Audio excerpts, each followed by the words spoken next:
So ayon nga po sa rumors mga idol sa Twitter X, matapos ang impresibong panalo ng ating pambato na si General Casimero, kalaban nito si Luis Neri, interesado daw mga boss ang Team Junto Nakatani na makipag-usap sa kampo ni Cuatro Alas para sa potensyal na laban nila na posible ganapin sa buwan ng December. Ulitin ko mga boss, rumors lang ito at wala pa ito kumpirmasyon galing mismo kay Nakatani, pero malaki ang tiwala natin mga boss na posible mangyari ang senaryo na to na lookin talaga si Casimero sa laban kay Nakatani sa December. Kung matatandaan nyo mga boss, nasa listahan na po sana ang ating pambato na si Marlon Tapales para sa makalaban ni Junto Nakatani sa December, pero malabo na ito mangyari mga idol dahil natalo po si Marlon Tapales kay Yukinori Oguni, kaya hindi malabo na si Casimero ang target nila mga boss. Dahil sa big win nito kalaban si Luis Neri na isa din sa mga halimo sa division. Well, sana mangyari ang bakbakan na to mga idol. Ang ganda ng sagupaan na to mga boss. Malaking opportunity ito para kay Casimero. Bukod sa literal na legacy fight ito para kay Alas, paldo talaga dito si Casimero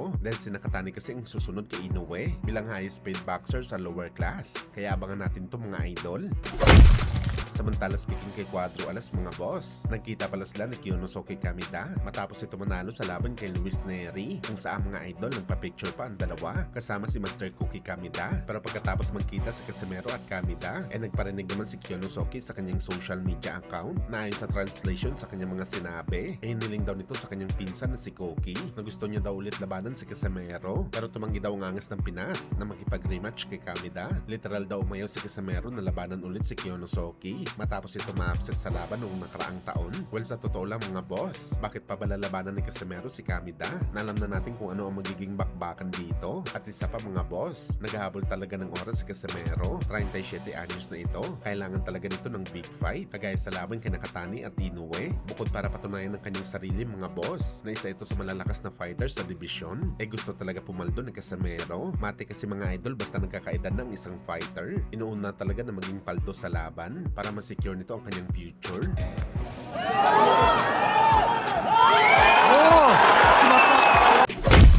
Sa kabilang banda naman mga idol, ang ating pambato na si Kenneth Lover, aakyat na sa 122 pounds matapos matalo kay Michael Angeletti via UD, kung saan mga idol, ayon sa kanyang team, malaking epekto daw talaga ang matinding pagkat ng timbang ni Lover sa kanyang kondisyon sa laban nito kay Angeletti. Sa unang bahagi daw ng bakbakan, kaya pa daw ni Lover gumalaw kagaya ng dati, pero pagdating sa second half ng laban, pagod na daw si Lover. At ayon kay Sir Jerry Peñalosa mga boss, babalik daw si Kenneth Lover sa buwan ng September. Samantala Michael Angeletti nagsalita na rin. Sinabi niya na binigyan pa daw nito ng partida si Lover dahil lingid daw sa kaalaman ng lahat. Nakipaglaban daw si Angeletti kay Lover na merong iniindan na injury sa katawan, pero pinakita pa rin daw nito mga boss ang kanyang galing sa bakbakan para maipanalo ang laban kontra kay Kenneth Lover.